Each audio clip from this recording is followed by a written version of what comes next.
Hello and welcome again to the course The History of English Language and Literature. Today's lecture is a continuation of the previous lecture where we began to look at the various changes which were coming about in terms of the evolution of modern English language. We also noted how various socio-political and religious changes were affecting major changes in English language from the medieval times onwards, and how that contributed to the emergence of a more modern version of English language. In continuation with our discussion, today we begin to look at the major influence of the book of Bible in shaping English language. The translations of the Bible played a major role in influencing the ways in which the English language began to shape up from the early medieval times onwards.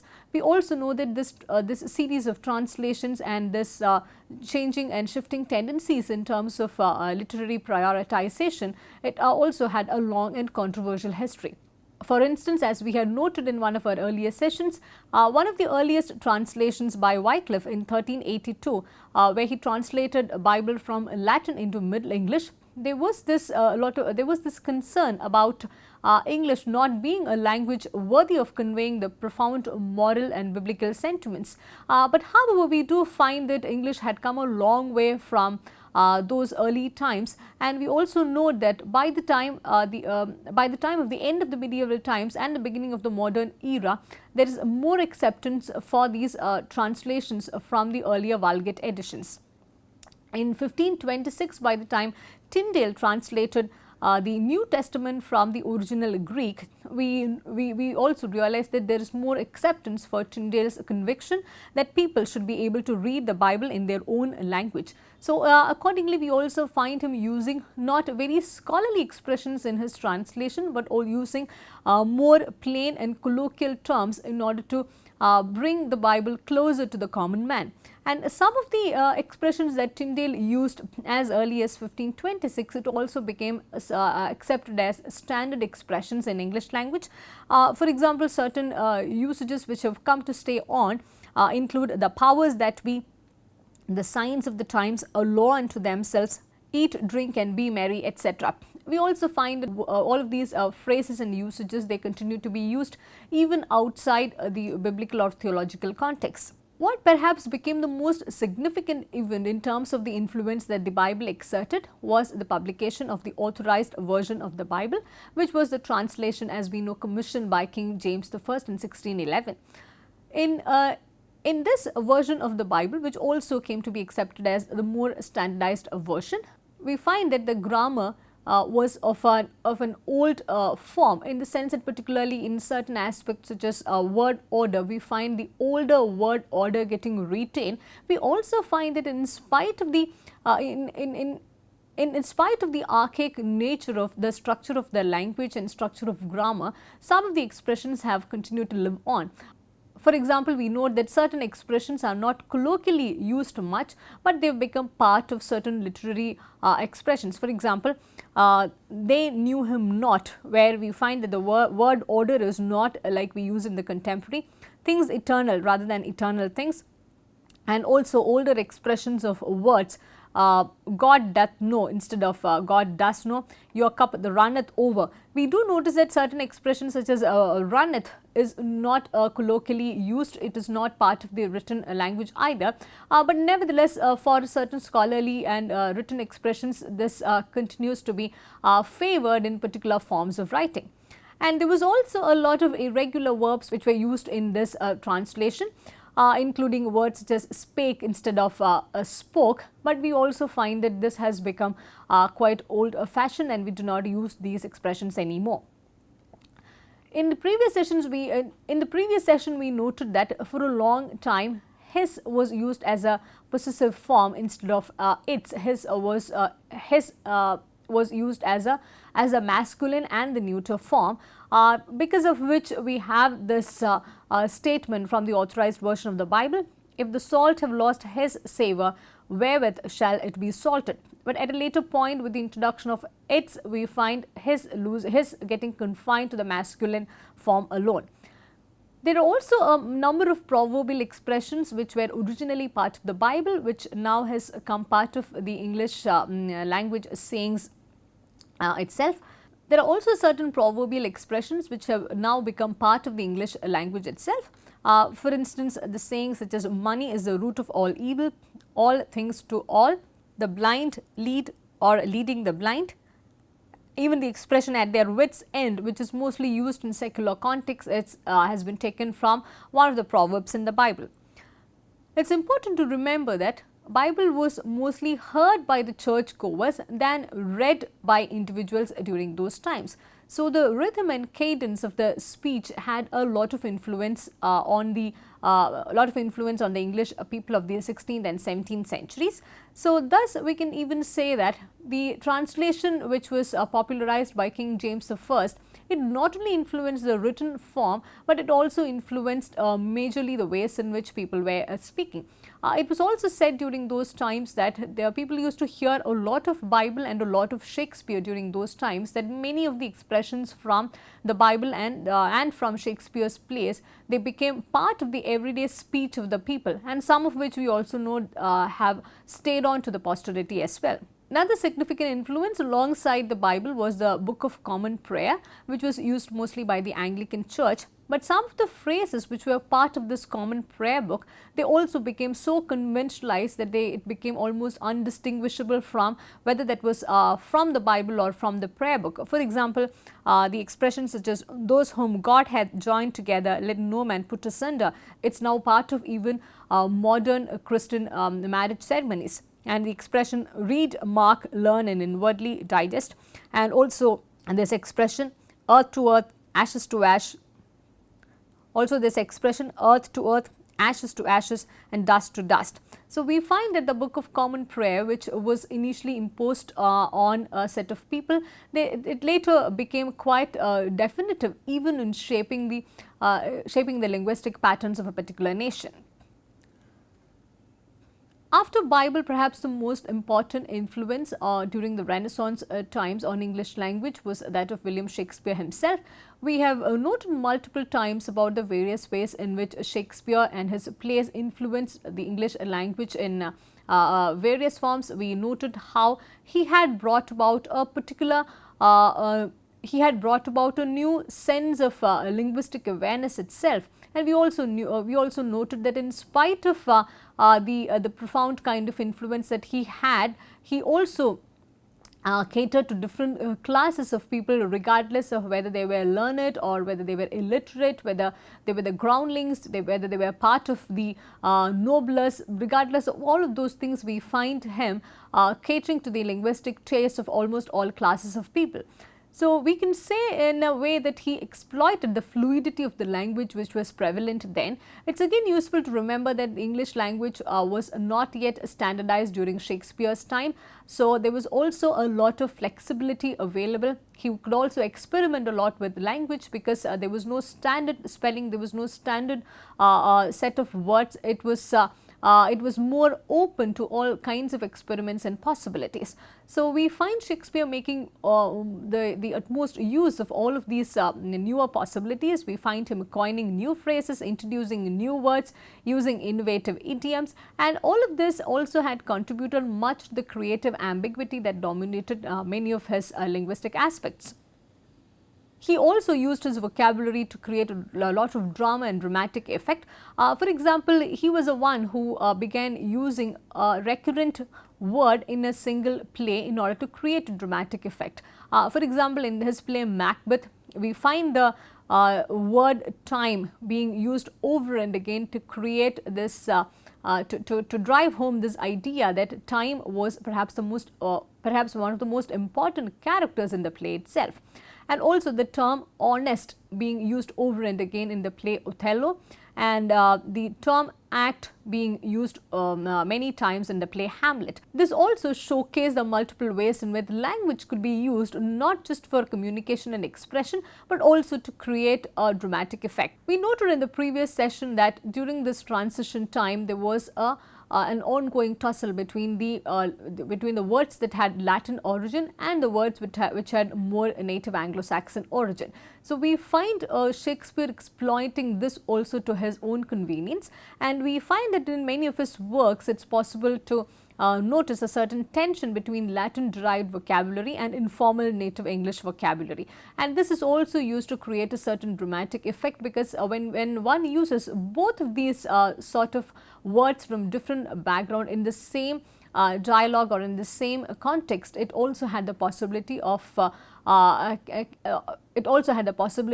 catching the popular attention and also catering to different tastes at the same time. This also showed that English language was quite flexible and malleable, that it could even accommodate these varied forms of words into the same conversation or into the same context.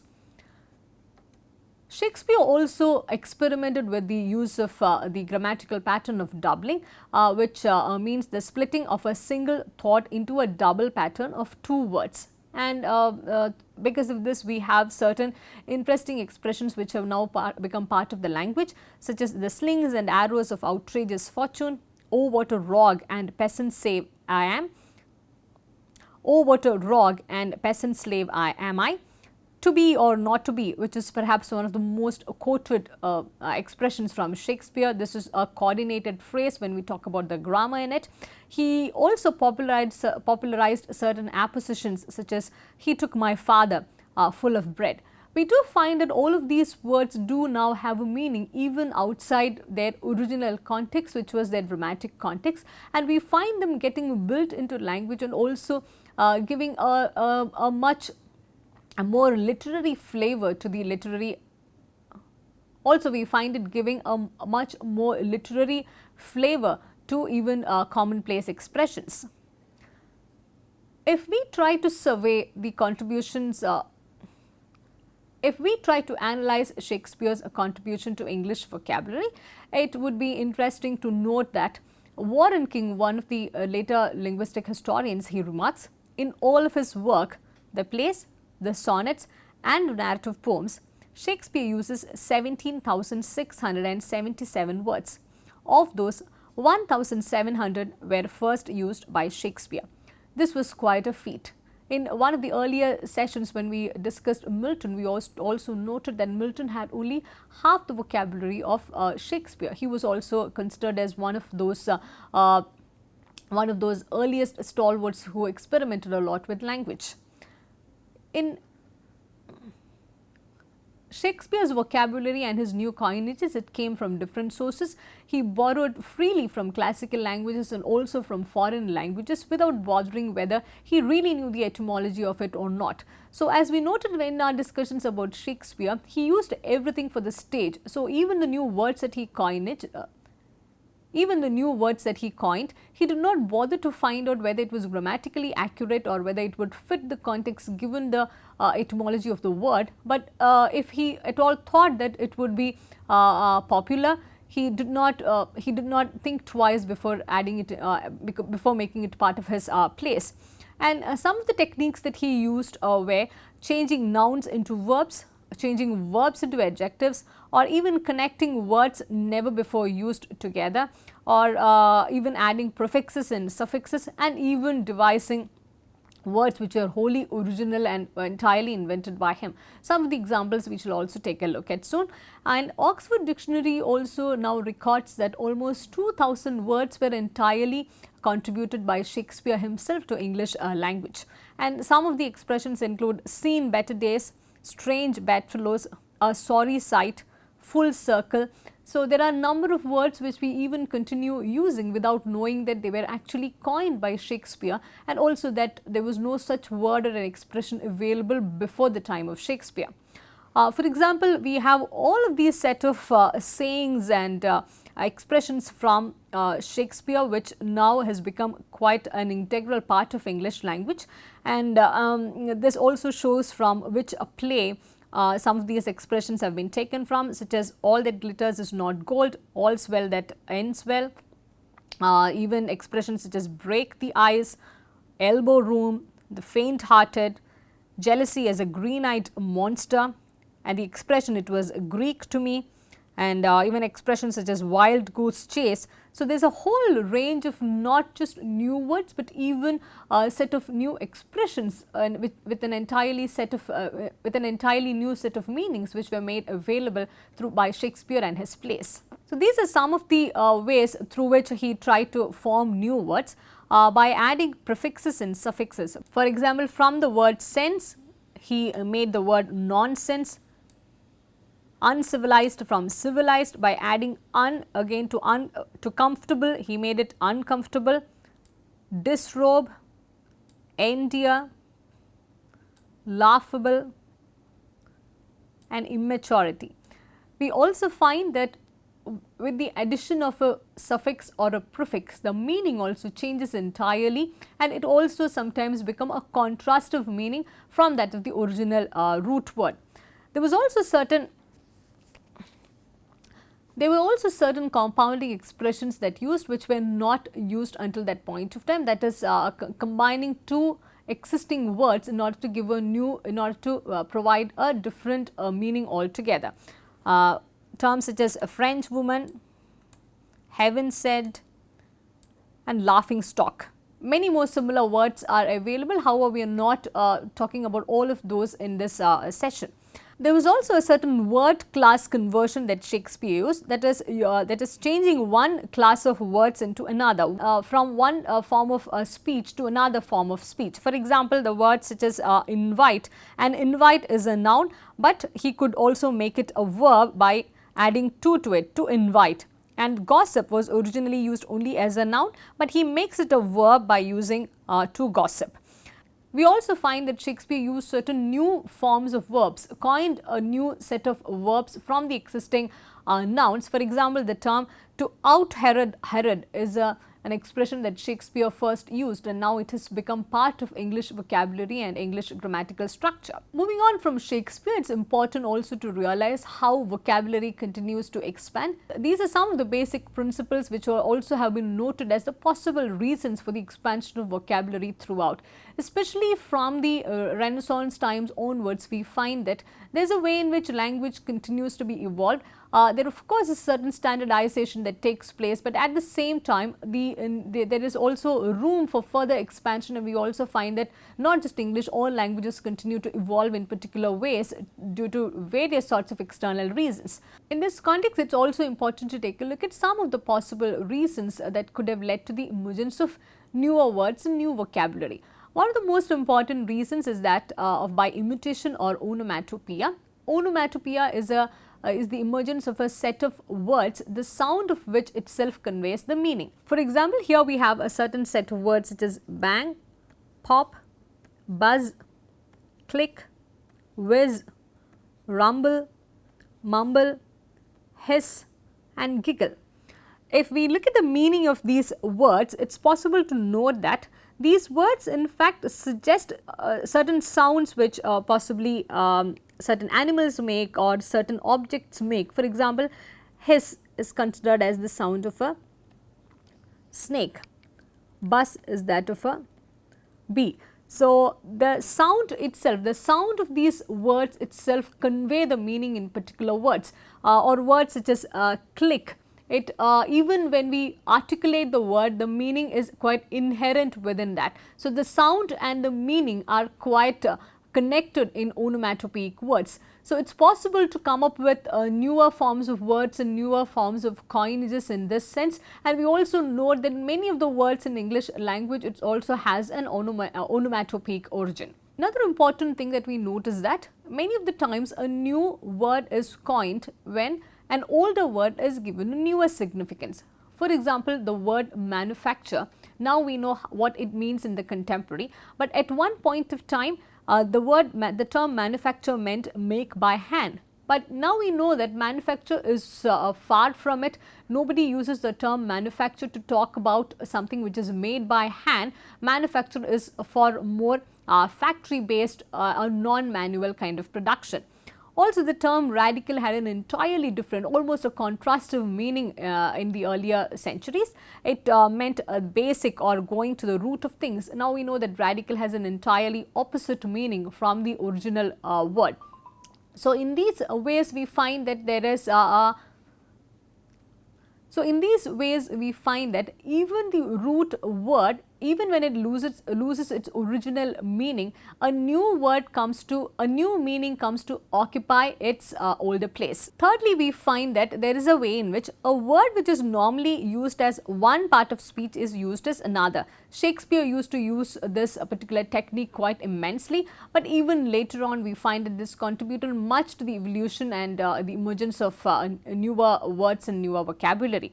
So, in that sense, even today we can note that in English language it is possible to use the same word as noun, verb or adjective. For example, certain words such as park, foot, elbow, these could be used both as verbs and as nouns. For example, the word elbow, it is a noun, but you can use it as a verb when we use it as in this expression, elbow one's way through a crowd. So, there are many more words which lend itself to this sort of flexible usage. And as we noted before, it is also possible to add prefixes or suffixes to a word and make it into an entirely new word. In English language, we know that we have more prefixes than suffixes, and most of these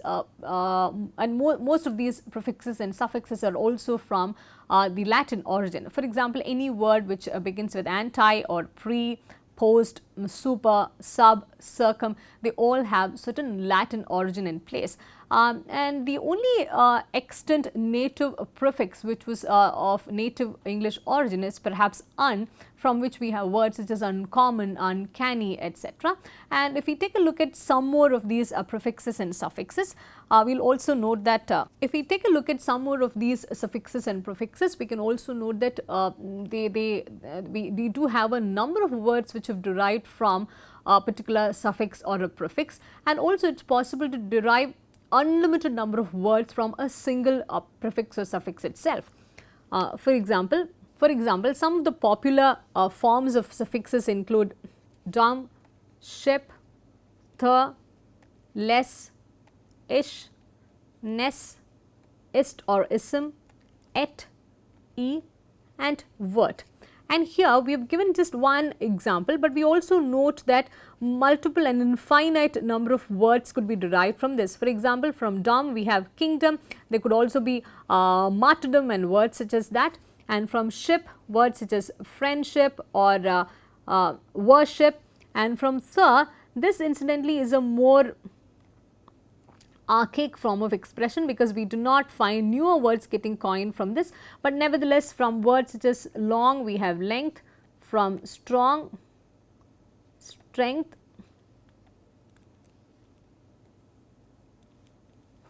from words such as long we have length, and from strong, strength, so on and so forth. But however, this since these words such as dumb, ship and thur, they are mostly of Anglo-Saxon origin, and we do not find them leading to newer words and newer coinages in the contemporary.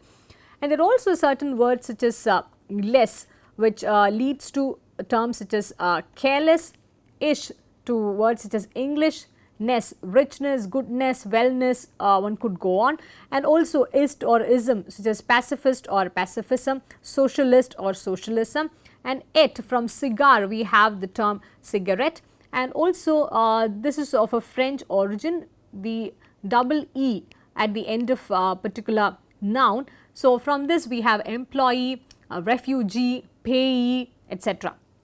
And there are also number of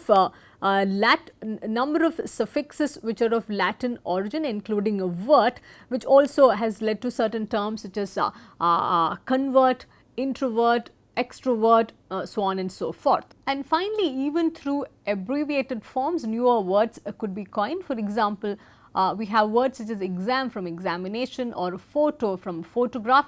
So, these are the various ways through which newer forms are getting built into a language.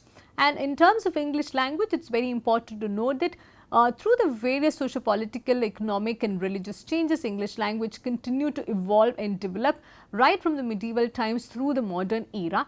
And with the and in the modern era, with the effects of Renaissance, Reformation, printing press, and also the major forms of writers who contributed to the standardization of English language, we find that English language also had become closer to the form in which we read and know it today. So, this is in stark comparison with that of of the Old English and Middle English forms, which even look quite distant from modern English, and it also takes some kind of a translation, some kind of a help of translation to even understand and appreciate the text of those times.